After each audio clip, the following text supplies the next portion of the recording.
சிறை செல்லும் மக்கள் பிரதிநிதிகளை பதவி நீக்கம் செய்வதற்கான 3 மசோதாக்களை மத்திய அரசு இன்று நாடாளுமன்றத்தில் அறிமுகப்படுத்த உள்ளது.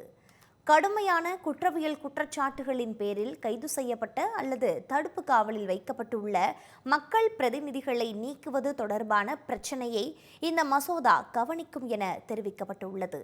இந்த மசோதாக்களை உள்துறை அமைச்சர் அமித் ஷா நாடாளுமன்றத்தில் இன்று அறிமுகப்படுத்த உள்ளார்.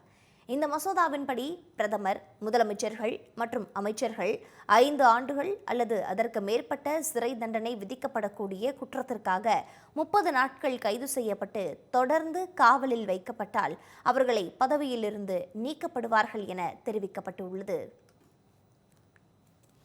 பாமக ஒழுங்கு நடவடிக்கை குழுவின் குற்றச்சாட்டுக்கு வருகிற 31ஆம் தேதிக்குள் அன்புமணி விளக்கமளிக்க வேண்டும் என அக்கட்சி நிறுவனர் ராமதாஸ் தெரிவித்துள்ளார். திண்டிவனத்தை அடுத்த தைலாபுரத்தில் செய்தியாளர்களுக்கு அவர் அளித்த பேட்டியை தற்போது பார்க்கலாம்.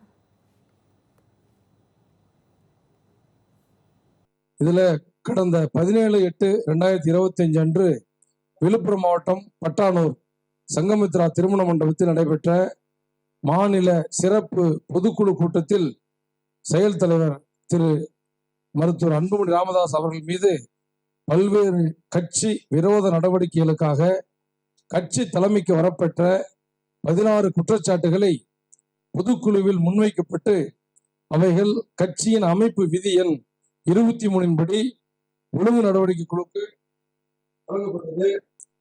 அந்த ஒழுங்கு நடவடிக்கை குழுவுக்கு அனுப்பப்பட்ட இந்த உறுதி விசாரணை நடத்தி அறிக்கை சமர்ப்பிக்க வேண்டி பணித்ததன் அடிப்படையில் இந்த குழு இன்று கூடி இந்த குற்றச்சாட்டுகளை உள்ளடக்கி விளக்கம் கேட்கும் கடிதத்தை செயல் தலைவர் மருத்துவர் அன்புமணி ராமதாஸ் அவர்களுக்கு இன்று அனுப்பி வைப்பதென முடிவு செய்யப்படுகிறது.